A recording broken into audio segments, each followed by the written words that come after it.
vamos sentando, por favor, para comenzar con el curso. Gracias.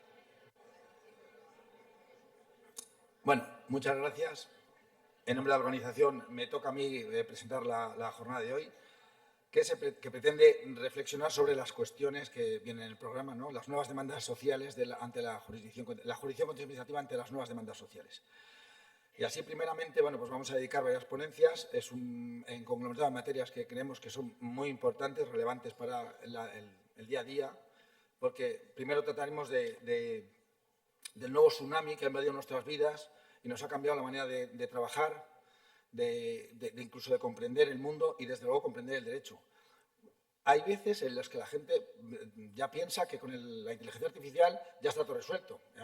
No sé si me oye bien. ¿Sí me oye? Sí. Está todo resuelto y ya los escritos pensamos que todo el mundo los ha hecho con inteligencia artificial. Yo me resisto a hacer las cosas con inteligencia artificial. Yo soy todavía artesano de esos, pero bueno, pero todo llegará y tendré que seguir por los mismos caminos que todo el mundo, pues si no, nos quedamos atrás. Pero esta nueva herramienta que ha venido para quedarse, pues exige también una respuesta primero por la Administración, cómo integra esa nueva herramienta en su actuación y después cómo se controla por los tribunales, porque, claro, los tribunales, en cuanto que garantes de la ley, tienen que controlar. Y el legislador, que no ha sido nunca muy avispado en estas cosas ni se ha anticipado, pues obliga a los jueces a tratar de deducir los controles de los principios inmanentes en ordenamiento, con gran dificultad, tratando de ofrecer certidumbres donde existen agujeros legislativos. Pero bueno, junto a ello, íntimamente ligado a ello, está la protección de los derechos fundamentales, que es otro gran núcleo de debate que planteamos en estas jornadas de la jurisdicción. Los derechos fundamentales es la arquitectura de nuestro sistema constitucional, está apoyada sobre ellos, y los jueces son los que tienen que controlar la actuación de la Administración, como se ha dicho antes, no voy a extenderme, en la actuación de la Administración, controlarla. La pregunta quizás es, el concepto de derechos fundamentales o el control que se desarrollaba, como estaba concebido por el legislador, en los años 80, los años 90, incluso en el 98, se ha desbordado por las nuevas inercias sociales y estamos ante unos conceptos que ya no tienen nada que ver con los que manejábamos a principios del siglo XXI. Esa es una pregunta que yo creo que debemos hacernos. ¿Las herramientas que diseña la ley son adecuadas, útiles a este fin? Y íntimamente ligado con ello también, la depuración del ordenamiento infralegal se lleva a cabo de forma adecuada a través de las herramientas que proporcionan la ley y la jurisdicción, como es la cuestión de legalidad.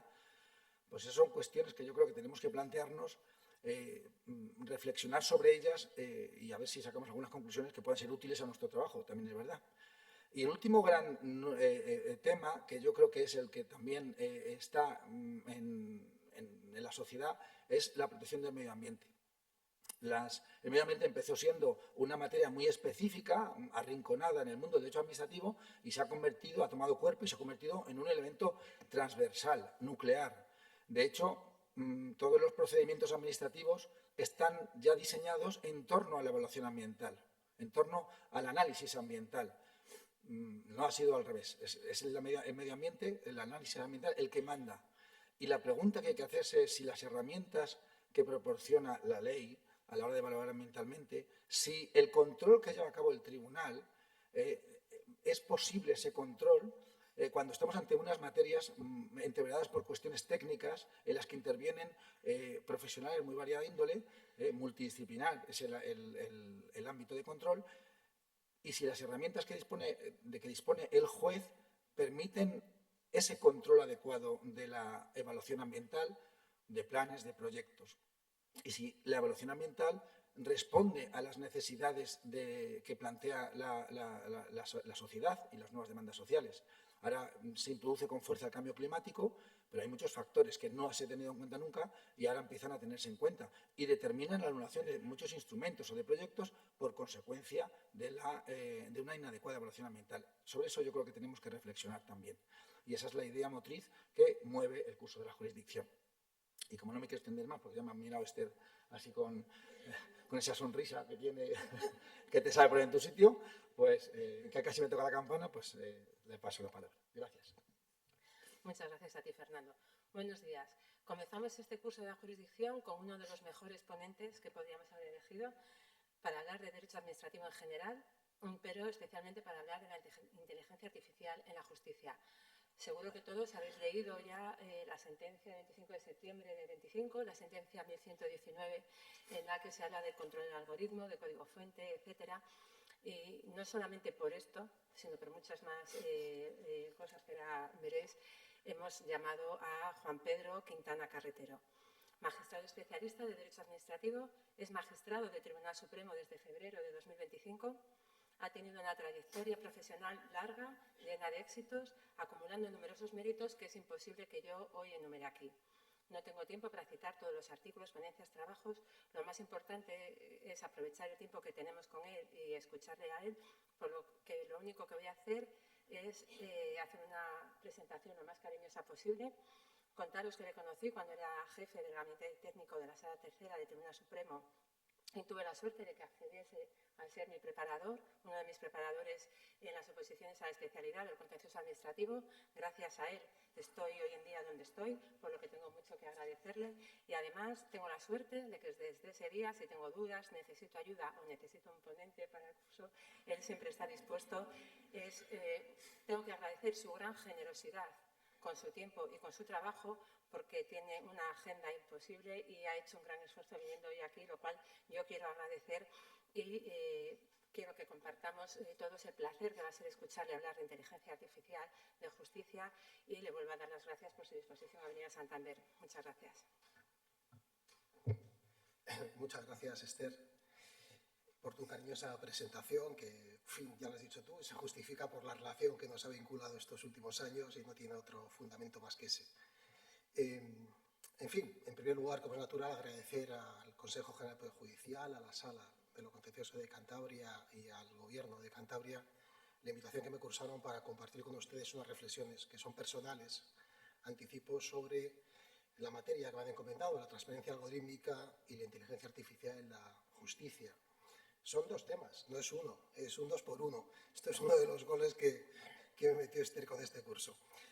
En fin, el azar hizo que tuviera que ocuparme de un asunto complejo, como es un asunto relativo a transparencia algorítmica, el primero y el único del que se ha ocupado el Tribunal Supremo Español, que ha tenido mucha repercusión nacional e internacional precisamente por esa razón. Y ello me hizo profundizar algo sobre ese tema, pero no soy un experto en inteligencia artificial, ya lo anticipo. Y trataré de conducir mi intervención a través de algunos conceptos técnicos, algunas cuestiones humanísticas, pero centrándome en los aspectos más jurídicos que más nos atañe al control que el Poder Judicial ha de ejercer sobre los poderes públicos en esta disciplina. En fin, comienzo ya. Haré una pequeña introducción sobre la inteligencia artificial para luego esbozar algunos conceptos técnicos. En tercer lugar, trataré de exponer cuál es la relevancia de este principio de transparencia algorítmica en el estado actual, en que está interpretado por el Tribunal Supremo, para luego descender al examen muy de pasada de algunos aspectos de la sentencia citada por Esther, de la sentencia de 11 de septiembre del año 2025, la 1119. Y, por último, haré una referencia ya a la inteligencia artificial en el ámbito de la Administración de Justicia y, si me diera tiempo, a exponer algunos de los riesgos ante los que nos enfrentamos como juristas en el uso de estas herramientas. En fin, comenzando ya, la inteligencia artificial y rompiendo ya fuego en esta materia, ni es inteligente ni es artificial. Empecemos por ahí. No es inteligente si acudimos al concepto de capacidad de entender y comprender que establece el diccionario de la Real Academia Española. No es inteligente porque no se aplica a todas las actividades del ser humano, porque no tiene componentes intuitivos ni emocionales, porque incide en la toma de decisiones humanas, porque es capaz de hacer inferencias inductivas y deductivas, pero no abductivas. Las abductivas requieren empatía, requieren comprensión del entorno bajo la experiencia, bajo las emociones, y esto no es posible para la inteligencia artificial. Por tanto, es inteligente solo en la medida en que es capaz de analizar una gran cantidad de datos, obtener resultados con cierta autonomía, las llamadas salidas de la inteligencia artificial, pero poco más. Y tampoco es artificial, porque en cierto modo se conduce con el control del ser humano y no escapa de sus instrucciones. No tiene una autonomía plena, no es como un frigorífico, naturalmente. no puede pensar ni actuar por sí misma, no es creativa, en fin, no es inteligente ni es artificial. Es una familia de técnicas, lo cual complica un examen de esta materia. Es una rama de la informática, pero es una disciplina que contiene varias técnicas de diferente naturaleza. Hay una IA conexionista, no simbólica o estadística, son sinónimos. Esta es la llamada IA de aprendizaje automático, que puede ser profundo, que se realiza a través de los mecanismos de Machine Learning. Y hay una inteligencia artificial simbólica o no estadística que responde a reglas preestablecidas, más sencilla, como una aplicación telemática de declaración del impuesto de la renta, por ejemplo. Y en ambos casos se habla de inteligencia artificial, o se puede hablar de inteligencia artificial. Esto es uno de los conflictos que tenemos ahora conceptualmente en relación con el reglamento de inteligencia artificial. Y en ambos casos se puede utilizar como un mero instrumento de apoyo a la toma de decisiones o como un agente, de manera que sea el sistema de IA el que tome la decisión que corresponda en cada caso. Yo me quedaría con el concepto de IA que establece el reglamento, aunque no es su virtud, no es la claridad, desde luego, la virtud de este reglamento de inteligencia artificial, veremos cómo no lo es. Y en esta definición se recoge en su artículo 3.1, dice el reglamento de inteligencia artificial que un sistema de inteligencia artificial es aquel que opera con elementos de autonomía, basándose en datos y entradas obtenidos de humanos o máquinas, que infiere cómo alcanzar objetivos propuestos usando técnicas basadas en el aprendizaje automático o en lógica y conocimiento, y genera como salida contenidos, predicciones, recomendaciones o decisiones que influyen en el entorno. En fin, no es sencillo, ¿verdad?, el concepto.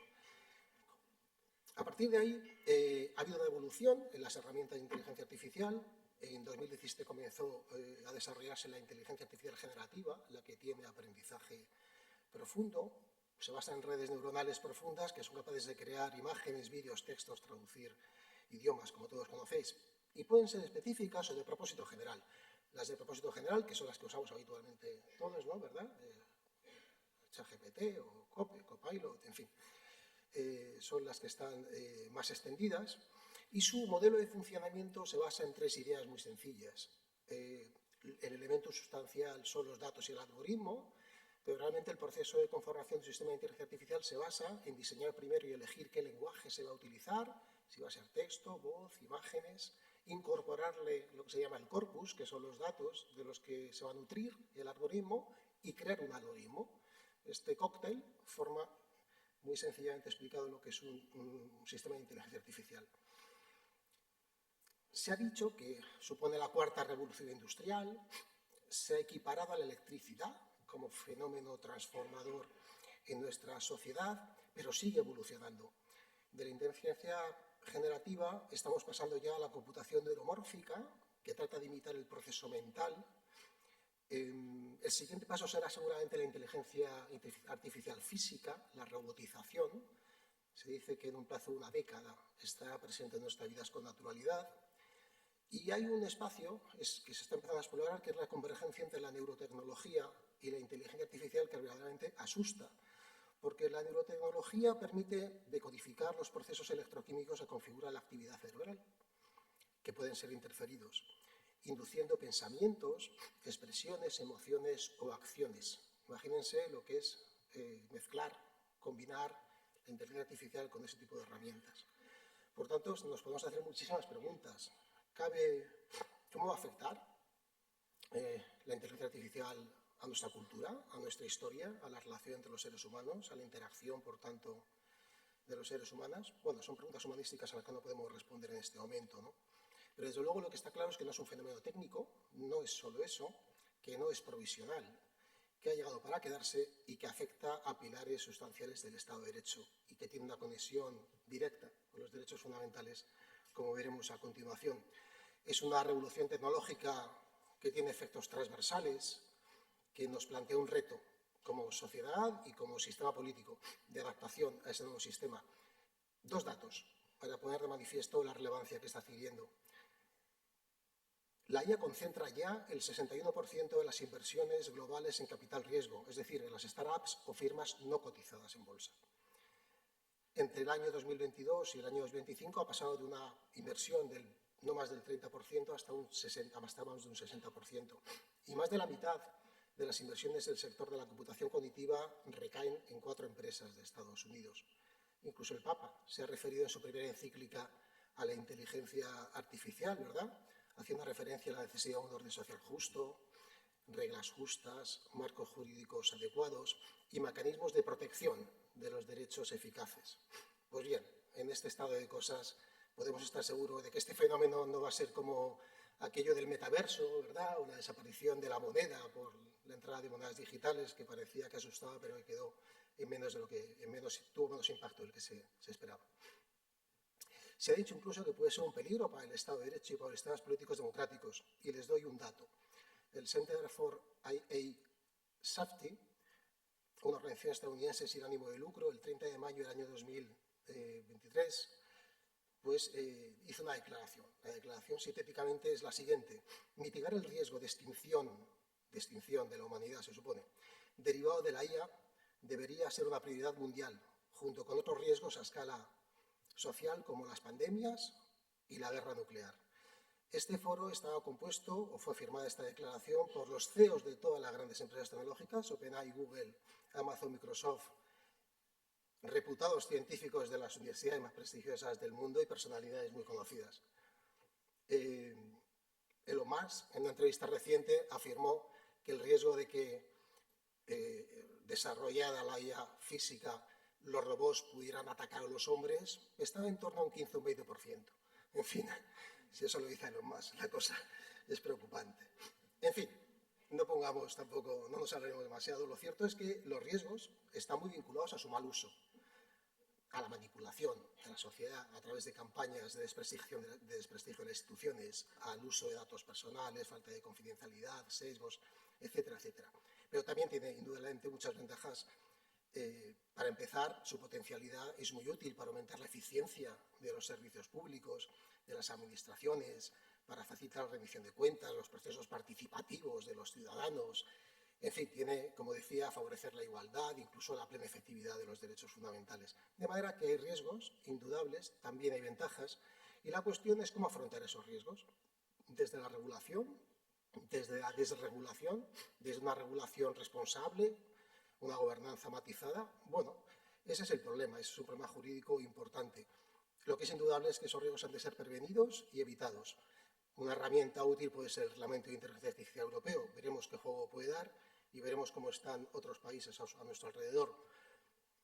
La Administración de Justicia no puede resultar ajena, indudablemente, a este fenómeno, ni a la eventual aplicación de estas herramientas en el funcionamiento cotidiano de los juzgados y tribunales. Habrá que hacerlo desde una perspectiva ética, sin duda, soslayar los eventuales sesgos discriminatorios, respetar la privacidad y la confidencialidad, asegurar una IA fiable, sin duda. Y esa implantación tiene que estar presidida por principios de responsabilidad, prudencia y proporcionalidad. De eso no me cabe ninguna duda. Eso nos obliga a todos a repensar nuestro rol como jueces. Probablemente tenemos que replantearlo en breve, ¿no? Y eso requiere formación en esta materia, lo cual depende naturalmente del Consejo General del Poder Judicial. En fin, una de las cuestiones que tenemos que abordar es desde el punto de vista del control judicial que ejercemos sobre los poderes públicos, a los que hacía referencia la presidencia en su intervención inaugural, es definir el alcance del principio de transparencia y de acceso a la información pública cuando las administraciones públicas emplean herramientas de inteligencia artificial. Este principio, que está íntimamente relacionado al Estado de Derecho y a las democracias occidentales, insisto, está por definir completamente. En ese papel es muy importante la función que desempeñemos los tribunales. Y como he dicho antes, el Reglamento de Inteligencia Artificial nos puede dar algunas orientaciones, pero no todas. Este reglamento ha buscado un equilibrio, aunque luego me refiero con más detalle al mismo, entre el fomento a la innovación, un equilibrio complicado, entre el fomento a la innovación y el establecimiento de un régimen regulatorio que asegure una IA fiable, ¿no? Pero fíjense, las dificultades que está teniendo la Comisión y la Unión Europea para fijar este equilibrio se ponen de manifiesto en algún dato puramente histórico. En el año 2025 se retiró por la Comisión Europea una propuesta de directiva que estaba aprobada desde el 22 y la que se llevaba trabajando muchísimos años sobre responsabilidad civil en materia de productos y servicios de inteligencia artificial. Se pretendía establecer una suerte de presunciones de causalidad entre la culpa de la gente y los daños causados. Pues bien, la tensión entre los lobbies tecnológicos y las asociaciones de defensa de consumidores hicieron que la Comisión retirara la directiva. En fin, las cosas no son tan sencillas. Haré referencia, como decía, a la sentencia 11 de septiembre en mi intervención y buena parte de lo que os contaré a partir de ahora estará muy salpicado por esas reflexiones. Esta sentencia tiene 3 características fundamentales. Por un lado, aborda una interpretación del derecho al acceso a la información pública, elevándolo a la categoría de derecho constitucional, haciendo una interpretación para ello dinámica de la Constitución como un derecho subjetivo exigible frente a las administraciones públicas, vinculado, y se dice expresamente, a valores de democracia y transparencia, inseparablemente unido al Estado de Derecho y al Estado democrático. Destaca la especial relevancia que tiene el uso de estas herramientas para los ciudadanos cuando las administraciones públicas optan por utilizarlas para dictar actos administrativos de forma automatizada y la relevancia que en todo ello tiene el principio de buena administración. Y acuña jurisprudencialmente por primera vez el principio de transparencia algorítmica. Todo esto se hace por el Tribunal Supremo prescindiendo del reglamento de inteligencia artificial por 2 razones fundamentales. Una natural y lógica, jurídica puramente, y es que no estaba en vigor cuando sucedieron los hechos que se enjuiciaban, no era aplicable. La segunda, tampoco ofrece herramientas suficientes para desarrollar este principio en el marco del derecho interno. Hay que acudir a otras herramientas jurídicas de las que hablaremos a lo largo de la intervención, porque el Tribunal Supremo llegó a aceptar que la transparencia algorítmica podía comprender el acceso al código fuente de los algoritmos, y esto es un tema especialmente delicado por las consecuencias económicas que tiene, la vulneración de los secretos comerciales o incluso de la propiedad intelectual. Pero podemos hacernos muchas preguntas sobre el tema. ¿Son los sistemas de IA simbólica o no estadística también modelos de inteligencia artificial que caen bajo el ámbito de aplicación de la directiva? La doctrina no se pone de acuerdo, la sentencia no responde al tema porque no se ocupó de esta cuestión. ¿Resulta exigible la transparencia algorítmica con el alcance que hace esa sentencia?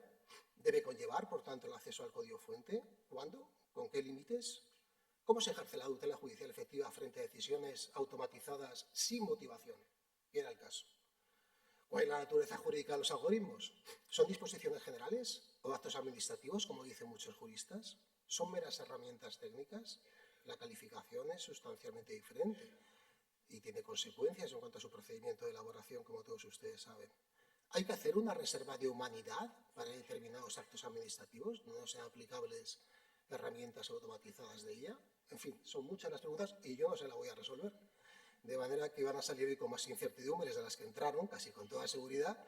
Seré una excepción en este curso, pero es que yo tampoco las tengo claras. Y, por supuesto, lo que a partir de ahora contaré lo es a título personal, no compromete la decisión de mi sala, del Tribunal Supremo, de mi sección, ni mucho menos, y lo afirmo con todas las dudas del mundo. Puede que mañana cambie de opinión. En fin, seguimos. Conceptos técnicos que hay que distinguir. ¿Qué es un algoritmo? ¿Qué es un código fuente? ¿Qué es una decisión o actuación administrativa automatizada?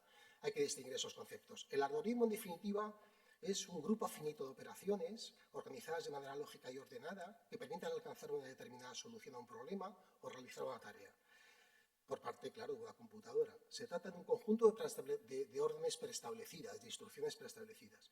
El código fuente es la traducción al lenguaje de computación, al lenguaje informático, de esas instrucciones. Esa es la explicación. Y la actuación administrativa automatizada es aquella que se lleva a través de medios electrónicos por la administración, a través de un procedimiento administrativo, pero sin intervención de forma directa de ningún empleo público. Cuidado que el concepto de actuación administrativa automatizada del artículo 41 de nuestra ley del régimen jurídico del sector público no se corresponde con el concepto que establece el Tribunal de Justicia, que bebe a su vez del Reglamento de Protección de Datos, que es sobre el que hay jurisprudencia actualmente. Y digo que no se corresponde porque en derecho europeo el hecho de que intervenga el ser humano en el proceso decisorio no implica que no sea una actuación plenamente automatizada. Dice el Tribunal de Justicia que si la decisión adoptada se ve decididamente afectada de forma decisiva por el resultado que ofrecía el sistema de IA, o que si ese resultado es determinante para la toma de la decisión humana, se convierte en una decisión automatizada. De manera que se hace un concepto más amplio, lo cual es más garantista. Por otro lado, porque es en ese ámbito, de las decisiones automatizadas, donde las garantías de los ciudadanos son mayores, como veremos a continuación. Lo destaco solamente como un detalle. Y vamos con la transparencia y el acceso a la información pública. Pues bien, Decía antes que la configuración constitucional que hizo la sentencia 11 de septiembre del año 25 sobre este derecho a acceso a la información pública arrancó del artículo 105 de la Constitución, el derecho de acceso a archivos y registros, pero se interpretó a la luz del artículo 42 de la Carta de Derechos Fundamentales de la Unión Europea, que establece también un derecho de acceso a documentos, en este caso como derecho fundamental. Y digo esto porque la Ley 1/2008, que fue la ley por la que se autorizó el Tratado de Ratificación por España del Tratado de Lisboa, establece en su artículo 2 que las normas relativas a los derechos fundamentales y libertades públicas de la Constitución deben interpretarse con arreglo a la Carta de Derechos Fundamentales de la Unión Europea, lo cual aporta una fuerza expansiva a la jurisprudencia del Tribunal de Justicia en interpretación de la Carta, que en mi opinión afecta directamente a la que debemos asumir los tribunales españoles en la interpretación de nuestra Constitución. Como decía antes, esta configuración constitucional supone que se considere el derecho de acceso a la información pública no como un mero principio rector, sino como un auténtico derecho constitucional, un derecho subjetivo de las personas ejercitado frente a las administraciones públicas, que no tiene la consideración de derecho fundamental por su ubicación sistemática, pero que tiene un contenido propio y efectivo que ni el legislador ni el aplicador de la norma puede desconocer. Está estrechamente vinculado con la plena efectividad de otros principios y derechos constitucionales porque condiciona su plena efectividad. Pensemos, por ejemplo, en la participación política, la tutela judicial efectiva, la libertad de información, incluso el principio de legalidad a través del control que se ha de ejercer sobre las administraciones públicas. Es un principio, un derecho acorde con los principios inherentes del Estado democrático, implica una potestad de participación del ciudadano en aspectos públicos, en el control de la gestión pública y constituye un procedimiento indirecto para fiscalizar la sumisión de la Administración a la ley. Como digo, presenta una íntima conexión con otras libertades públicas que no debe desconocerse. Y en esta configuración constitucional, el desarrollo normativo legal se hace por la Ley de Transparencia y Acceso a la Información Pública y Buen Gobierno, la Ley 19/2003. Ese desarrollo legal se hace en los artículos 12 a 24. Esta normativa básica es transversal, afecta a todos los sectores, salvo aquellos que tengan normativa propia sobre la materia, en cuyo caso será supletoria. Y algunos de los rasgos, voy a ser muy telegráficos, que la jurisprudencia ha establecido este derecho son los siguientes. Ese derecho lo tienen todas las personas.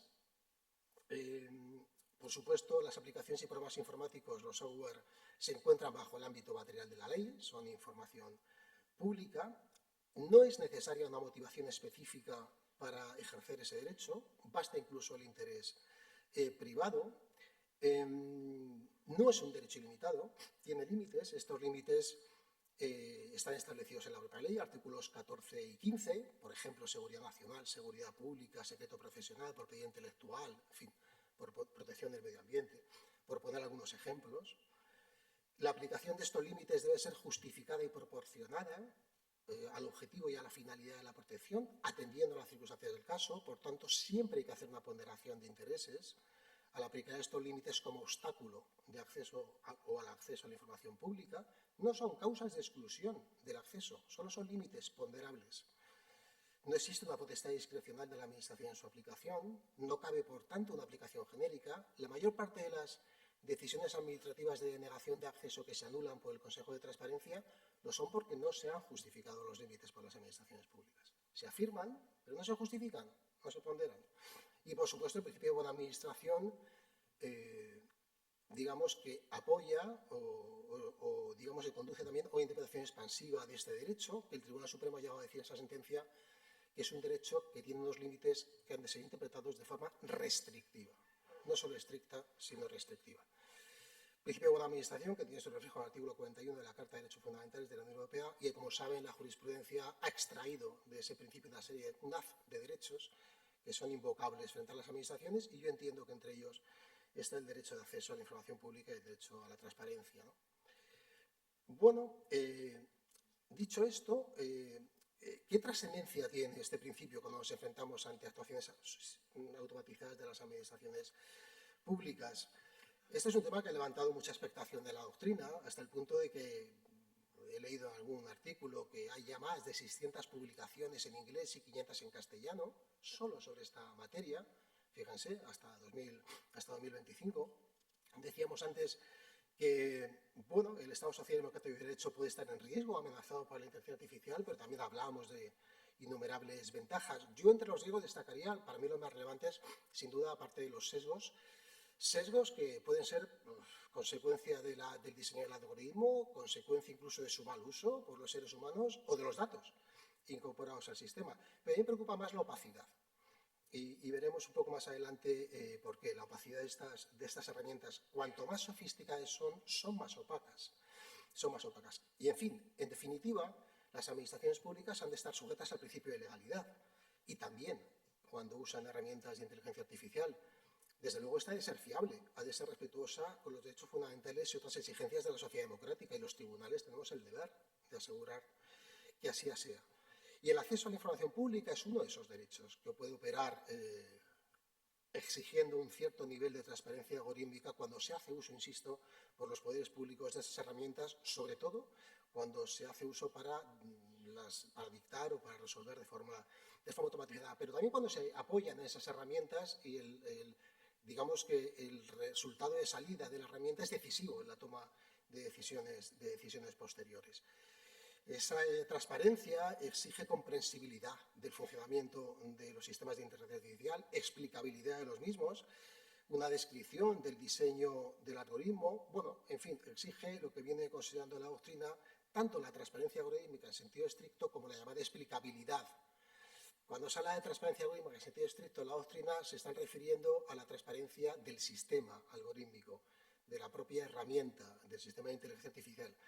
Y es un requisito ex ante que permite la gobernanza y el control institucional. Cuando se habla de explicabilidad doctrinalmente, se habla más de un fenómeno de comprensibilidad de la decisión adoptada y de conocimiento por parte del afectado de cuál ha sido el mecanismo lógico que se ha empleado por el sistema para llegar a esa decisión.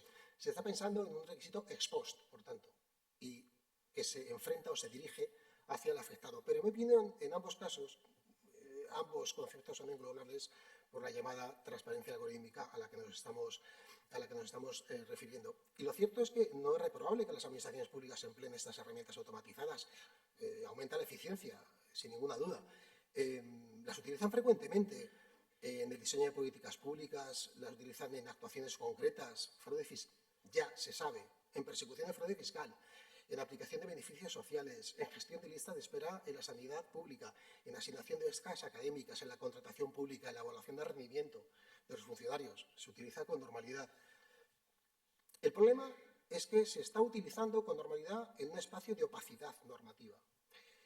No hay regulación, no tenemos una regulación sobre el uso de la inteligencia artificial. Ese es uno de los problemas. Hay un gran vacío regulatorio inquietante, en mi opinión. Las consecuencias no se publican.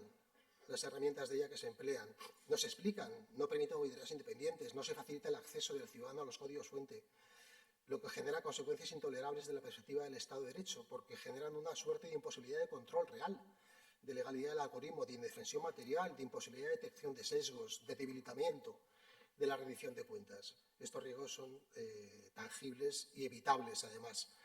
Por tanto, nos enfrentamos a un derecho de nueva generación. Se llama que es uno de los derechos de cuarta generación, pero que no está positivizado. No hay una sola norma española que recoja este derecho y tampoco se recoge a nivel internacional. De manera que hay que caminar todavía mucho en este sendero que se ha abierto con esta jurisprudencia. Dice la sentencia en uno de sus apartados, y leo textualmente, la explicabilidad de las aplicaciones informáticas, así como de los algoritmos que las sustentan, utilizadas por las administraciones públicas, es objeto de una creciente demanda ciudadana, como condición inexcusable para preservar la rendición de cuentas y la fiscalización de las decisiones de los poderes públicos. Y en último término, como garantía efectiva frente a la arbitrariedad o los sesgos discriminatorios en la toma de decisiones total o parcialmente automatizadas. El acceso al código fuente posibilita la comprobación de la conformidad del sistema algorítmico con las previsiones normativas que debe aplicar. Y en este terreno surge un gran debate, y ¿es necesario el acceso al código fuente para garantizar la transparencia algorítmica? ¿Se puede obtener por otros caminos menos invasivos desde el punto de vista de los derechos de propiedad intelectual o del secreto comercial, que van a estar presentes en muchos casos en estas herramientas? A veces no, a veces sí. En el caso examinado por el caso Bosco, por el supuesto del caso Bosco, la problemática era muy particular, porque la herramienta era propiedad de la Administración, había sido creada por ella para ejercer una función completa, una función concreta pública. No pretendía explotarla en el mercado, era evidente, ¿no? Pero pensemos en una herramienta de inteligencia artificial adquirida a través del contrato de servicios por una administración a OpenAI, por ejemplo. ¿Es que OpenAI va a acceder a esa licitación sin establecer cláusulas de secreto comercial? No. Ahí encontramos una barrera importante. De manera que este es un tema muy, muy complejo. Y digo que en este debate es en el que nos encontramos. Desde luego, el acceso a algoritmos a código fuentes puede solucionar los problemas de transparencia, pero a veces no va a ser necesario, todo depende del nivel de transparencia de las herramientas y de explicabilidad de las mismas en su diseño y funcionamiento, y es más, a veces será inútil, porque puede tener tal grado de complejidad el código fuente que no sirva para nada acceder al mismo. Eso no dé luz sobre la forma en que opera el sistema de herramientas, el sistema informático. Y dicho esto, alguna reflexión sobre la sentencia, muy breve para entrar en el tema de la IA en la justicia, que yo creo que es interesante. Como decía, empezaré por explicar los hechos muy brevemente para que se entienda el alcance de esa sentencia, sobre la que la doctrina ha dicho cosas de lo más variado. La mayor parte de los comentarios, la inmensa mayoría, casi la totalidad, han sido elogiosos, en mi opinión, demasiado elogiosos. Yo creo que han ido más lejos que la propia sentencia. Ha habido algunos críticos. A mí me han gustado más los críticos, porque de los halagos en la vida no se aprende de las críticas. Son las críticas las que te hacen crecer intelectualmente y, en fin, los he leído con mucha atención todos ellos. Digo que el espacio fáctico era el siguiente: una fundación sin ánimo de lucro que pretende defender la transparencia. Se dirige a un ministerio, a la administración, para pedirle una serie de datos sobre la aplicación Bosco y no obtiene respuesta. Acto seguido se dirige al Consejo de Transparencia y Buen Gobierno frente a la estimación presunta de la petición y el Consejo de Transparencia y Buen Gobierno le da un acceso parcial a la información pública. Le permite acceder a ciertas pruebas que se había hecho con la herramienta, a ciertas instrucciones, pero no al código fuente, que era una de sus peticiones fundamentales, al código fuente del algoritmo. Esta herramienta informática, Bosco, es una herramienta que la Administración pone a disposición de las empresas comercializadoras de energía eléctrica para determinar qué peticionarios o solicitantes del bono social, que como saben consiste en un descuento en la factura eléctrica que se aplica a los consumidores vulnerables o vulnerables severos, pues qué personas de los solicitantes reunían los requisitos para acceder a ese bono social. A su vez, las empresas comercializadoras se limitan a recoger los datos de la solicitud que presentan los solicitantes en la aplicación Bosco, y la aplicación Bosco da como resultado de salida una bandera verde o una bandera roja. Si es bandera verde, el solicitante tiene derecho a la prestación; si es bandera roja, no tiene derecho. No hay más en la aplicación. No hay ninguna motivación expresa de la decisión. La empresa, con este resultado, está obligada por las normas a acatarlo y reconoce o no el derecho, y si el interesado no está de acuerdo, se ha de dirigir a las autoridades de consumo. Queda esto fuera del orden contencioso administrativo. Curioso sistema, ¿verdad? De manera que es un sistema de decisión automatizada particular, ¿no?, que va finalmente a consumar una empresa comercializadora siguiendo las instrucciones de la administración. Este es el sistema. A partir de ese momento, cuando se acude a los tribunales de justicia, la Audiencia Nacional, tanto en primera instancia como en segunda instancia, desestima el recurso de la Fundación Cibio, que insistía en acceder al código fuente, sobre pretexto de que solo el acceso al código fuente le permitía comprobar si el algoritmo reflejaba los criterios legalmente establecidos para obtener el bono social, porque había advertido algunos errores de funcionamiento entre algunos asociados y personas que se habían dirigido a la asociación, de manera que se estaba denegando el bono social a personas que aparentemente sí reunían los requisitos. Esta era un poco la justificación de fondo del asunto. Y la sentencia, pues empezando por el final, fija la siguiente jurisprudencia. Advierto que la cuestión de interés casacional que se planteó, la pregunta que se hacía al tribunal, es si la Fundación Cibio tenía derecho o no a acceder al código fuente. De manera que hubiera bastado en que el Tribunal Supremo hubiera dicho sí o no, y con eso habría resuelto el asunto y habría fijado doctrina. Pero no nos pareció suficiente, y por eso la sentencia se extendió demasiado y eso ha dado lugar a, en fin, a tanto comentario doctrinal. Pero fue una decisión motivada y pensada. La sentencia dice: el derecho de acceso a la información pública trasciende a su condición de principio rector de la actuación de las administraciones públicas para constituir un derecho constitucional ejercitable como derecho subjetivo frente a las administraciones, derivado de exigencias de democracia y transparencia, inseparablemente unido al Estado democrático y de derecho. Segundo, el derecho de acceso a la información pública adquiere especial relevancia ante los riesgos que entraña el uso de las nuevas tecnologías en el ejercicio de las potestades públicas o la prestación de servicios públicos, como ocurre con el empleo de sistemas informáticos de toma de decisiones automatizadas en la actividad de las administraciones públicas, especialmente cuando tienen por objeto el reconocimiento de derechos sociales, como era el caso. En estos casos debe conllevar exigencias de transparencia de los procesos informáticos seguidos en dichas actuaciones con el objeto de proporcionar a los ciudadanos información necesaria para su comprensión y el conocimiento de su funcionamiento, lo que puede requerir, en ocasiones, el acceso a su código fuente, a fin de posibilitar la comprobación de la conformidad del sistema algorítmico con las previsiones normativas que debe aplicar. En el apartado tercero y último, que es el que hubiera bastado para resolver la cuestión de interés casacional, dice: la Fundación Ciudadana Cibio tiene derecho a acceder al código fuente de la aplicación Bosco con la finalidad de que pueda conocer las operaciones diseñadas para la concesión del bono social y comprobar que se ajustan al marco normativo aplicable. En fin, este fue el planteamiento del caso, esta fue la solución que se dio. Y al ponderar intereses en juego, quizá por dar algún dato que puede ser de interés, no voy a explicar aquí toda la sentencia, la pueden leer tranquilamente. Al ponderar intereses en juego se planteaba un conflicto con dos intereses, la propiedad intelectual y la seguridad pública. Solo nos adentramos en esos aspectos porque fueron los únicos concernidos. Quizá lo más interesante es que la ponderación que hizo la Sala del Tribunal Supremo atenuó de alguna forma el derecho de propiedad intelectual de la Administración sobre la base de las claves que les he dado antes. Consideramos que ese derecho de propiedad intelectual, mejor dicho, que la protección jurídica que dispensaba el derecho de propiedad intelectual, en ese caso se ve atenuada porque el programa informático era propiedad de la Administración, había sido creado por ella con una finalidad concreta, que era hacer uso para la aplicación o para el reconocimiento del bono social por las empresas comercializadoras de energía eléctrica, por tanto, para ejercer una competencia pública y que quedaba, a nuestro parecer, fuera de la lógica competitiva del mercado.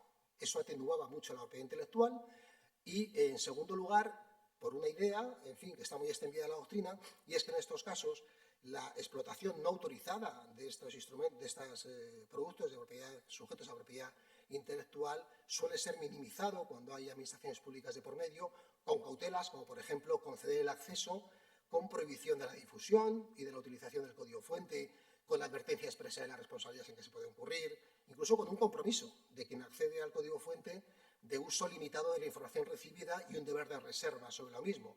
En fin, conjugando los intereses públicos que estaban presentes en este procedimiento de concesión de una ayuda social a los sectores más desfavorecidos de la sociedad, con ese grado de opacidad en el que no hay explicación alguna real sobre el proceso y la lógica de funcionamiento de la aplicación y en el que la única manera que existía realmente de hacer esa información era el acceso al código fuente, optó por priorizar el acceso frente a la propiedad intelectual.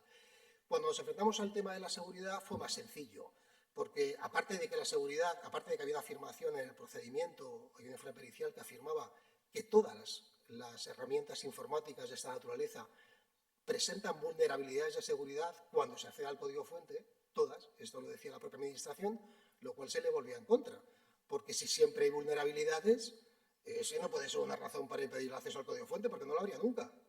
Naturalmente, se vaciaría el contenido del derecho.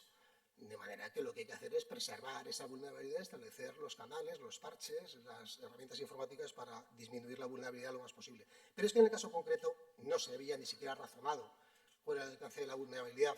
Se afirmó casi apodícticamente que podía provocar el acceso a datos personales de los solicitantes. No parecía cierto, porque el acceso a datos personales era prácticamente imposible con el acceso al código fuente y eso más o menos quedó también explicado. De manera que eso, como digo, permitió conceder el derecho de acceso. Pero el debate está ahí. Y ahora cuando analicemos la Administración de Justicia, el ejercicio de la Administración de Justicia, lo veremos más claro.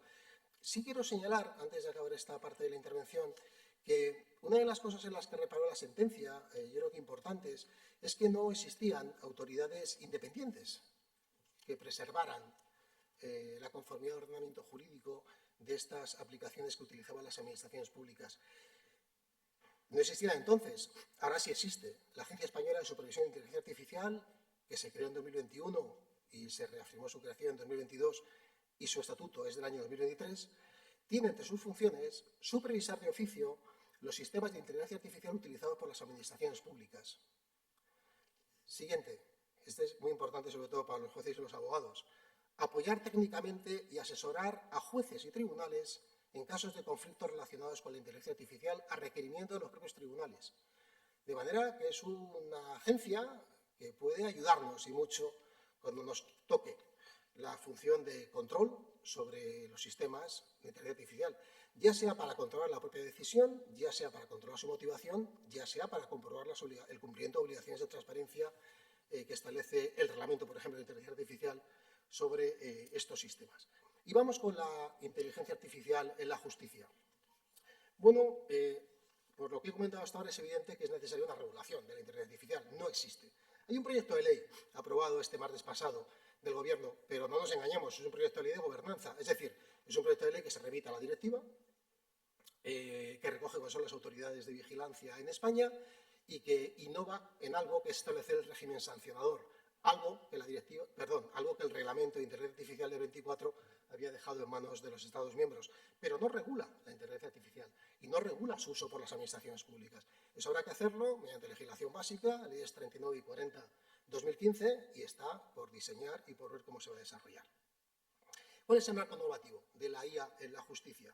La Carta Europea de Ética sobre Uso de Inteligencia Artificial en los sistemas judiciales y su entorno es una carta aprobada en el marco del Consejo de Europa en el año 2018 que establece una serie de principios que deben regir, del que yo destacaría el uso de la inteligencia artificial por la justicia. Yo destacaría la garantía del Estado de Derecho, independencia e imparcialidad de los tribunales y una muy importante, el control humano y el autogobierno judicial. La Carta insiste en que los jueces y tribunales debemos participar en el diseño de las herramientas, en la supervisión, en la adquisición y, en su caso, en la limitación de las mismas. Es decir, no podemos ser meros sujetos pasivos del sistema, debemos participar activamente. Y esto lo ha dicho el Consejo de Europa. Y luego, desde el punto de vista técnico, pues, como es natural, calidad, transversalidad, transparencia, seguridad, integridad, etc. Segundo instrumento de soft law. El convenio marco sobre ella del Consejo de Europa aún no ha sido ratificado por España, se aprobó en el 24 y está abierto a la firma de los Estados. Establece una serie de principios también para preservar los derechos fundamentales en materia de uso de inteligencia artificial por la justicia. Y quizá lo que más nos interesa, los reglamentos de protección de datos y el reglamento de inteligencia artificial. Y me voy a centrar solamente en dos aspectos de estos reglamentos, tras dar más pautas generales por lo que nos interesa a nosotros, desde el punto de vista de la transparencia algorítmica y de los intereses de los afectados. Como saben, el reglamento de inteligencia artificial es un marco jurídico uniforme. Lo que pretende es establecer, como digo, un marco con condiciones comunes en todos los países miembros para la comercialización, el despliegue y el uso de sistemas de inteligencia artificial para garantizar que sean seguros, fiables y respetuosos. La técnica es que sigue el reglamento, que como he dicho al principio de mi intervención, no es un ejemplo de claridad, desde luego, ni de sistemática, es establecer una distinción de herramientas en función del riesgo de los escenarios de uso. Hay 4 riesgos: los de riesgo inaceptable, por ejemplo, los perfiles de personas o la identificación biométrica indiscriminada, que están prohibidos directamente. Luego hay unos de riesgo alto, donde está la Administración de Justicia, que es lo que nos interesa, riesgo limitado y riesgo mínimo. En los de riesgo alto se clasifican como tales por afectar a determinados ámbitos, insisto, Administración de Justicia está entre ellos, siempre y cuando se den dos condiciones, o una condición mejor dicho, y es que la salida, el resultado de la herramienta de ella produzca y sea relevante en una decisión con posible riesgo para la salud, la seguridad y los derechos fundamentales un efecto, es decir, que tenga incidencia en una decisión adoptada que pueda afectar a la salud, a la seguridad o a los derechos fundamentales. En este escenario, en el escenario del uso por la Administración de este tipo de herramientas que tienen ese efecto, los artículos del reglamento me interesarían 3 preceptos. El artículo 13 impone obligaciones de transparencia, pero son obligaciones internas entre los proveedores y los llamados responsables del despliegue. Los responsables del despliegue, no nos confundamos, no son los afectados, son aquellos que utilizan profesionalmente la herramienta de IA, la administración pública, por ejemplo, para obtener un determinado resultado. Esas obligaciones establecen que los sistemas de IA han de ser diseñados y desarrollados de modo que permitan a los responsables del despliegue comprender y evaluar su funcionamiento, interpretar su resultado y utilizarlo adecuadamente. Pero fíjense qué expresiones tan ambiguas, ¿no? todo sujeto a un principio de confidencialidad del artículo 78 del reglamento. El artículo 14 impone la supervisión humana en la utilización de estas herramientas de inteligencia artificial por las administraciones públicas. Pero una intervención humana que suponga el control efectivo, la vigilancia, el control, la posible corrección del sistema, incluso la desconexión. Y me interesa sobre todo el artículo 86, que es el único precepto que todo el reglamento dedica a los afectados, a todos nosotros, a los ciudadanos, cuando seamos objeto del uso de estas herramientas. Y es el derecho de explicación de las decisiones tomadas individualmente. Y dice el precepto, la persona afectada por una decisión de un responsable público basada principalmente, no exclusivamente, principalmente en la salida de un sistema de inteligencia artificial de alto riesgo que produzca efectos jurídicos o le afecte considerablemente, tiene derecho a obtener explicaciones claras y significativas sobre el papel que tuvo la IA en el proceso de decisión y sobre los principales elementos de la decisión final. Fórmulas genéricas donde las haya, ¿no?, del alcance de este derecho de información, pero ahí está. Y sobre eso habrá que trabajar. Me van diciendo que voy acabando el tiempo. Si me dejas 10 minutos, concluyo dando un esquema de algunas cosas que quería comentar.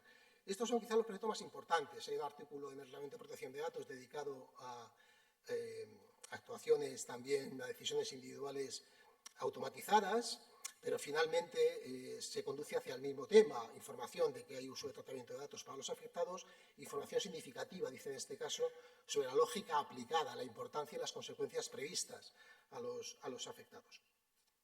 Bueno, dicho esto, como digo, estamos en el terreno, por tanto, de los espacios o escenarios de alto riesgo. Tenemos una herramienta de gobernanza, que es el Reglamento de Inteligencia Artificial del año 14, que puede ser útil.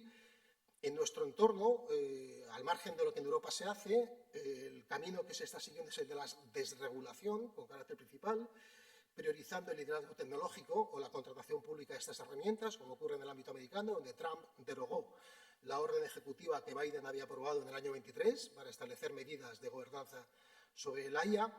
Y desde el punto de vista del derecho interno es importante, y por eso tengo que hacer alguna mención al tema, tanto la previsión que hace lo que son actuaciones administrativas automatizadas, el Real Decreto Ley 6/2023, que recoge su descripción, que prevé la posibilidad de que en el ámbito de la Administración de Justicia se hagan actuaciones automatizadas, proactivas e incluso asistidas. Las asistidas son las que nos facilitarán a los jueces borradores de resoluciones judiciales que no tienen ningún valor si no son firmadas por la autoridad judicial, pero son borradores totales o parciales de documentos complejos basados en datos, que puede ser producido por algoritmos y puede constituir un fundamento o apoyo de una decisión judicial. Naturalmente, hay que completar esta regulación con la instrucción reciente del Consejo, la 226, sobre utilización de sistemas de inteligencia artificial, de la que yo destacaría 4 o 5 rasgos fundamentales muy telegráficos. En primer lugar, establece criterios o pautas de uso y principios para la utilización de estos sistemas de IA por los miembros de la carrera judicial e impone la aplicación de las políticas de uso que establezca el Comité Técnico Estatal de Administración Judicial Electrónica, que va a tener un papel relevante en esta materia. Solo considera permitido el uso de los sistemas que sean facilitados por el Consejo General del Poder Judicial o por el Ministerio de Justicia, hasta ahora que yo sepa, Copilot y la suite de aplicaciones Kendo. En segundo lugar, se pueden utilizar otros sistemas para finalidades de preparación o estudio, siempre y cuando sean de fuentes abiertas y no se incorporen, muy importante, datos judiciales a los sistemas de IA. Se incluyen cuáles son las finalidades de uso, que comprenden casi todas las que se pueden imaginar en el desempeño de la actividad judicial, y hace referencia incluso a los borradores de resoluciones judiciales, que somete a una revisión y validación personal, completa y crítica de los miembros de la carrera judicial bajo su responsabilidad. Se prohíbe la incorporación a resoluciones judiciales de contenidos sin esa validación crítica y se prevé la responsabilidad disciplinaria para el incumplimiento de estos deberes. Como anécdota, la Comisión Disciplinaria del Consejo, el 27 de abril, sancionó a un juez, a un magistrado de audiencia provincial, por haber hecho uso de una herramienta de inteligencia artificial, ChatGPT, para la elaboración de una sentencia. Como curiosidad, comentario, la multa fue de 1.000 euros. Como curiosidad, se aceptó su responsabilidad en relación con la infracción de revelar hechos o datos de conocía al margen de los canales establecidos. ¿Por qué? Porque incorporó todo el expediente judicial en la herramienta de IA para obtener una serie de respuestas, pero no le sancionó por una infracción, como estaba previsto por el promotor, que era la de ignorancia inexcusable, porque entendió que al no existir la instrucción no era posible aplicar todavía esa infracción y porque entendió también que el asunto había sido estudiado críticamente por el magistrado porque lo haya deliberado, pese a que luego utilizaba la herramienta de IA para establecer, para redactar el borrador. Hoy por hoy la situación evidentemente podría ser bien distinta una vez que está aprobada la instrucción. Hay una estrategia, y con esto voy acabando con la Administración de Justicia, hay una estrategia del Tribunal de Justicia en materia de IA. Hay un comité administrativo del Tribunal Europeo de la Unión Europea sobre gestión de IA. Hay una planificación muy detallada de cuáles son las herramientas que se pueden utilizar. Hay varios asistentes creados en IA, se llama Curia AI Brain, que establece asistentes genéricos y asistentes específicos para variadas funciones de uso de IA por los magistrados. No se decidió todavía su aplicación a la elaboración de decisiones automatizadas judiciales, pero el resto de los campos ya está operativo, desde los resúmenes de documentos, la introducción de documentos también, extractos de datos, de metadatos, búsquedas jurisprudenciales, etc. La abogacía está dando pasos importantes en esta materia. Hay una circular interpretativa que aclara la responsabilidad disciplinaria de los abogados cuando hagan uso de herramientas de IA, elaboren, firmen y entreguen o presenten documentos sin la verificación y el control que se exige por sus deberes de diligencia. Y hay un libro blanco que yo les aconsejo leer, un libro blanco sobre inteligencia artificial de abogacía, que da una información muy interesante sobre herramientas de IA en el mercado, sobre cuál es el estado del uso de la IA por los abogados. Solo daré un dato, no tengo mucho tiempo, en el coloquio podremos hablar del tema si lo desean, pero más del 60% de los abogados, en torno al 60%, utilizan normalmente la inteligencia artificial. Se están empezando a externalizar los servicios, están surgiendo nuevos modelos de negocio, la subcontratación de servicios de inteligencia artificial con despachos más especializados o con empresas más especializadas. ¿Por qué? Porque las herramientas de IA que nosotros usamos, es decir, las del triciclo, ir a pedales, el ChatGPT o Copilot, que son las que tendremos y no tendremos otras, son baratas, pero no son las mejores. Las mejores, como Harvey, cuestan en torno a cifras, primero no se venden individualmente, son equipos de personas y el coste está en torno a 150, 300.000 euros al año y por tanto no está a nuestro alcance. Los despachos lo saben y los despachos pequeños prefieren subcontratar los servicios, tanto de búsqueda de jurisprudencia, elaboración de documentos, resúmenes, en fin. Es un tema interesante. Echen un vistazo a ese libro blanco que les ayudará a entender muchas cosas y dónde estamos. Y yo la pregunta, me puedo hacer muchas preguntas sobre ese tema, pero dejo algunas sobre la mesa. Si empleamos sistemas de IA en la justicia, ¿debemos informar a las partes de que estamos empleándolos? Si los utilizamos para hacer resoluciones automatizadas, claro que sí. ¿Y si los utilizamos como sistemas de apoyo de forma decisiva? Siguiente pregunta. ¿Tienen los ciudadanos derecho a conocer el algoritmo, el código fuente de los sistemas de IA que empleemos los jueces? ¿Pueden llegar a tener acceso a ello? ¿El empleo de la IA sistematizado en el mundo jurídico puede provocar una excesiva uniformidad de las decisiones, sin atender a matices o singularidades? ¿Una excesiva automatización sin espíritu crítico? ¿A dónde nos conduce? En fin, podemos dejar muchas preguntas, y hay muchas, tenía algunas anécdotas que contar sobre el ámbito internacional y sobre los riesgos que tiene la IA. Solo señalar como anécdota que hace muy poco tiempo, en el año 25, un litigante de Estados Unidos compareció ante un tribunal con un avatar que le acompañaba y le asesoraba. Era un procedimiento que no requería asistencia de abogado. La jueza del tribunal americano rechazó la presencia del avatar, pero veamos por dónde van las cosas. Bueno, me someto a sus preguntas para lo que quieran, en fin, y finalizo la intervención porque ya me estaban llamando la atención. Gracias.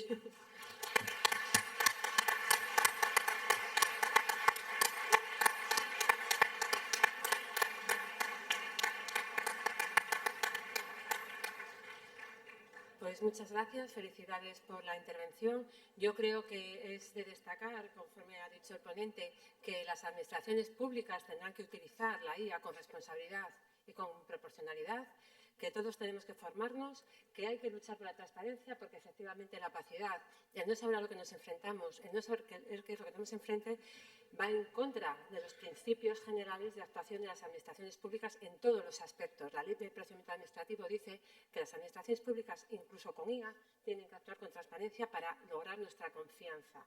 ¿Y qué ocurre? Bueno, pues que habrá que poner límites a la IA. Si no los pone la ley, si no interviene la Unión Europea y no tenemos legislador en España que los desarrolle, seremos los jueces los que tendremos que garantizar unos límites, establecer las responsabilidades administrativas de la Administración que haga uso de esta IA, las responsabilidades patrimoniales en el ámbito sanitario, de justicia, etcétera, cuando se utilice IA y cause daños, responsabilidades civiles, aseguradas o no, responsabilidades penales, quizá, no se me ocurre.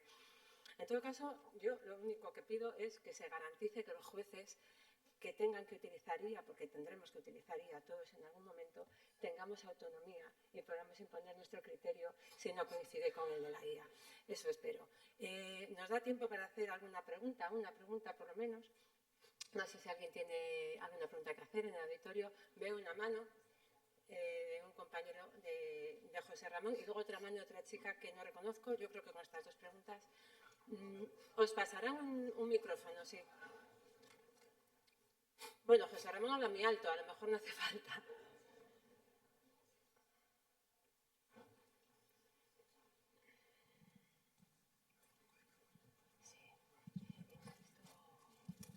Bueno, muchísimas gracias por la exposición de Juan Pedro. De verdad, es un tema tan complejo, con tantas dimensiones y tan moderno, que es difícil explicarlo como lo ha hecho él, de verdad, en tantas dimensiones, tantos apuntes y tan ameno.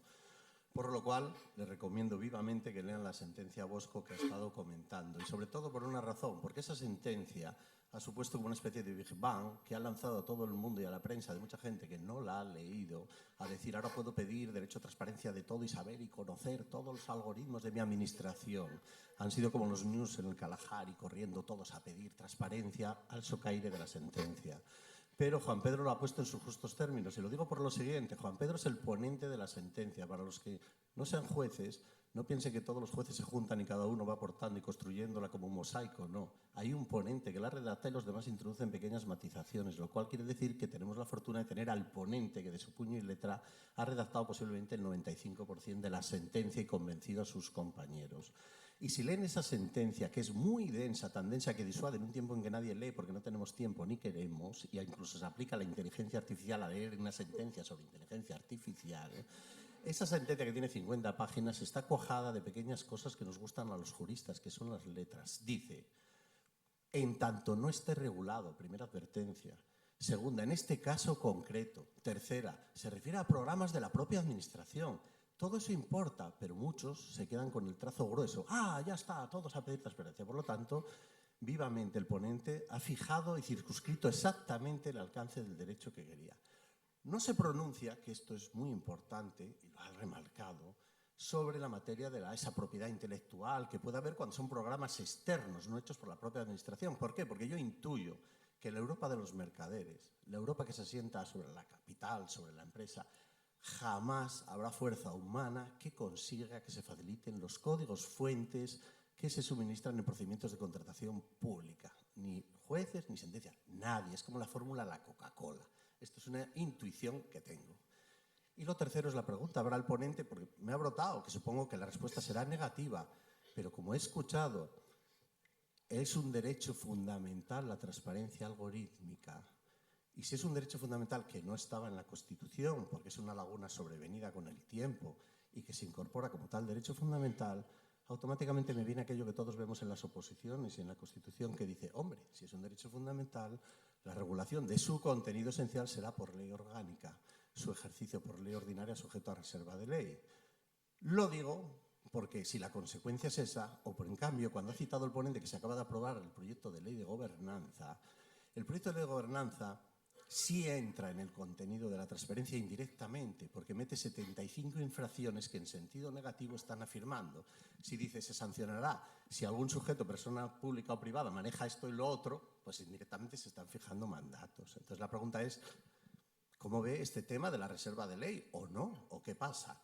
Y sobre todo porque el reloj avanza y en agosto vence el plazo para adaptarnos al reglamento europeo. A ver cómo se va a hacer para adaptarnos al día después. Y ya cierro la intervención con una pequeña línea, algo que dijiste al final, y entonces dije: pues esto es importante.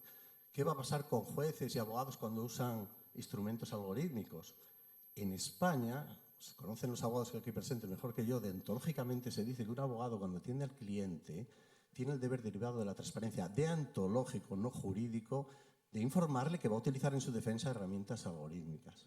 Pero en Italia, que es el país que lo ha desarrollado por ley, obligan expresamente a que se informe al cliente, mire, voy a utilizar herramientas algorítmicas, voy a manejar sus datos, voy a hacer esto, para que usted sepa hasta qué punto llega el robot del algoritmo y dónde empieza la persona. Y posiblemente en España, en respuesta a lo que comentaba Juan Pedro, tendrá que haber una ley, o en el ámbito judicial nuestro, que nos diga hasta qué punto tenemos que decir qué manejamos y qué no manejamos. Perdonad la extensión, pero bueno, gracias. Son dos cuestiones. Vamos a ver, la primera, quizá he de matizarlo. La sentencia no afirma que sea un derecho fundamental. Lo que afirma es que es un derecho constitucional, que no es lo mismo. De hecho, por su ubicación sistemática, como dimana del 105 de la Constitución, no puede ser derecho constitucional. No digo que no se pensara en ello, pero no se llegó tan lejos. Es un derecho fundamental, simplemente, es un derecho constitucional, perdón, simplemente eso. Por tanto, no requiere de ley orgánica. Lo que sí que ocurre es que toda la regulación que se haga del uso de la inteligencia artificial por las administraciones públicas es competencia del Estado, legislación básica, y requerirá las modificaciones de las leyes 39 y 40. Por supuesto que esa legislación habrá que trasladarla de alguna manera a la ley orgánica del Poder Judicial. Nosotros debemos tener alguna regulación también sobre nuestras obligaciones, sobre las obligaciones frente a los ciudadanos, es decir, adestra de los usos de las herramientas y la inteligencia artificial. Y no me sorprendería, como se ha comentado también como en otros países, que se establecieran obligaciones para los abogados en este particular. Ya está ocurriendo en grandes corporaciones y el uso de la IA abarata el coste en ocasiones de las intervenciones de los abogados. Es una cuestión de transparencia y casi de consumo, ¿no? De consumidores, derechos de consumidores y usuarios. Desde luego que será así. De hecho, el uso de la IA imprudente, como saben, ha dado lugar a muchas anécdotas. En nuestro país tenemos resoluciones del Tribunal Constitucional que aperciben a abogados por hacer uso de herramientas de IA citando sentencias del TC que no dicen lo que dicen los abogados en recursos. Navarra, recientemente, abrió un expediente a un abogado que en un procedimiento ante el Tribunal Superior de Justicia de Navarra alegó el Código Penal de Colombia. En fin, se disculpó, corrigió el error y el tribunal, con mucha clemencia, decidió archivar el procedimiento. Hay resoluciones en Gran Bretaña, ya muchas, de abogados sancionados económicamente por utilizar herramientas de ella imprudentemente. En fin, todo esto habrá que de alguna forma regularlo y eso provoca una suerte de conflictos que desconocíamos, de incumplimiento de normas de gobernanza, porque hay una cosa que hay que distinguir, con lo que decía José Ramón antes, muy interesante su intervención, hay que distinguir dos cosas. Una cosa es la gobernanza, reglamentos de IA europea, marco legal uniforme, y otra cosa es la regulación interna que hagamos de derechos y garantías de los ciudadanos frente al uso de herramientas de IA por las administraciones públicas. Son dos planos diferentes.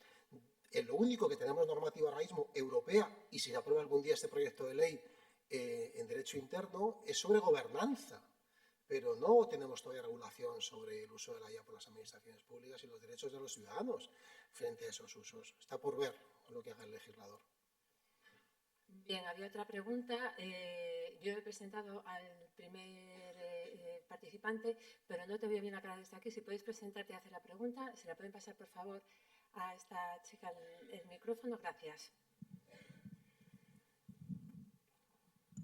Hola, ¿qué tal? Buenos días. Soy María, soy letrada de la Administración Autonómica de la Comunidad Autónoma de Galicia y mi pregunta es, ¿hasta qué punto tenemos que entender qué es una decisión? Y lo digo dentro de la Administración, en una decisión automatizada está claro, pues se concede o no se concede la prestación en base a lo que diga el algoritmo.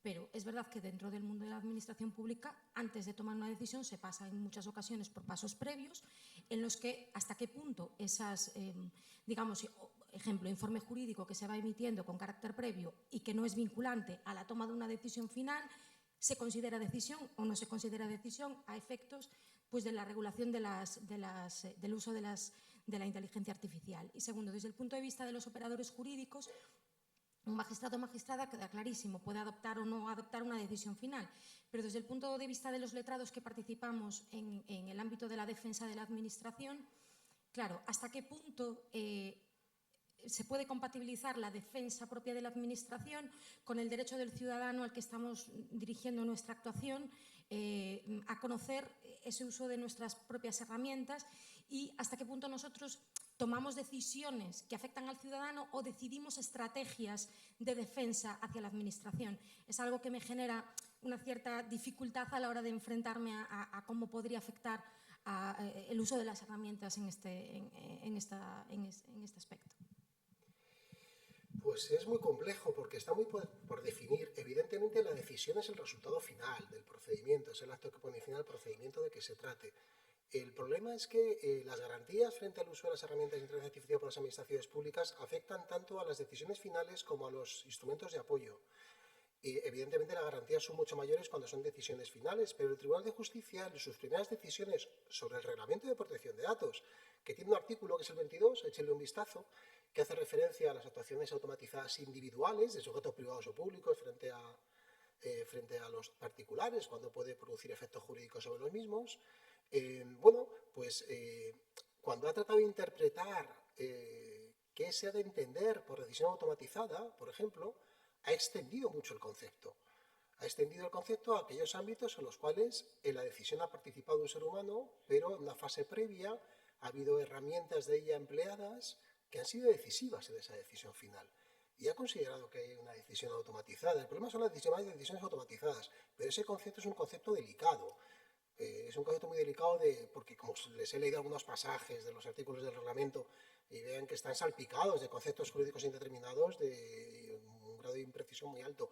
Hubo un caso muy paradigmático donde una herramienta telemática que servía, que servía en el ámbito crediticio para establecer el rango o el valor de solvencia de los clientes, que condicionaba que se realizaran operaciones importantes comerciales con esos clientes en el mercado o que se le concedieran créditos, se consideró que era una decisión automatizada, aunque la decisión la tomaba finalmente el banco o la gente que haya consultado la herramienta. ¿Por qué?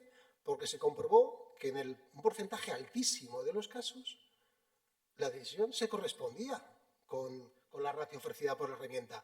Tenía tal grado de credibilidad que estabas condenado como tendrá un grado y se consideró decisión automatizada. Eso automáticamente comprende una de derechos y de obligaciones que se establecen en la normativa europea que no existen en otros casos. De manera que el problema está sobre todo con las llamadas decisiones administrativas automatizadas. Y este dato es un dato muy importante. Y les pongo dos ejemplos de España para que vean el alcance que puede tener esto. Biogen y Veripol. ¿Conocen esas aplicaciones?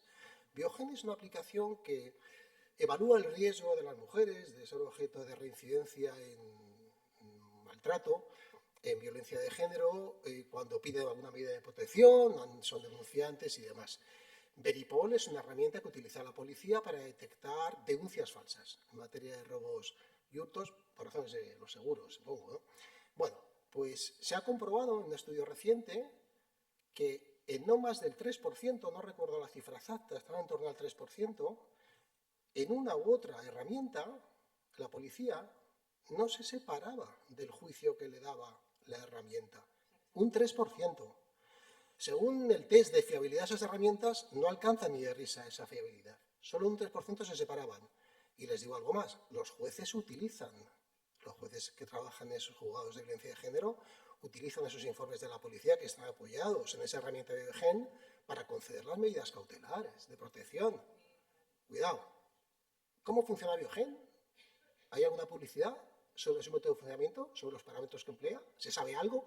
Hubo una petición a la Agencia de Protección en materia de acceso, de la Comisión de Acceso a la Información Pública, hubo una petición de acceso en un caso concreto y se denegó. Se denegó porque se consideraba, no se ha judicializado el tema que yo sepa, se consideró que afectaba información relevante para la protección de las víctimas, porque claro, el acceso al código fuente permitía saber qué parámetros está empleando la aplicación para conceder o no un mayor rango o menor de peligrosidad, ¿no? de peligrosidad o de riesgo. Pero, por ejemplo, también ha habido estudios sobre Biogen que han demostrado que discrimina negativamente, naturalmente, aquellos casos en que las mujeres denunciantes son extranjeras, en que los denunciados son menores de 24 años, cuando están en paro, en fin, hay una serie de parámetros que ya se han demostrado que están generando sesgos discriminatorios. Ese problema del sesgo. ¿Hay información sobre todo esto?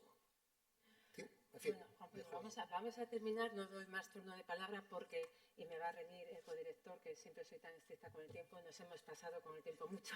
Muchas gracias y sin solución de continuidad, por favor, no abandonen la sala. Vamos a pasar a la segunda de las ponencias. Muchas gracias, Juan Pedro. Las preguntas tengo la cabeza llena de preguntas. Luego te mando un café, luego te mando un café.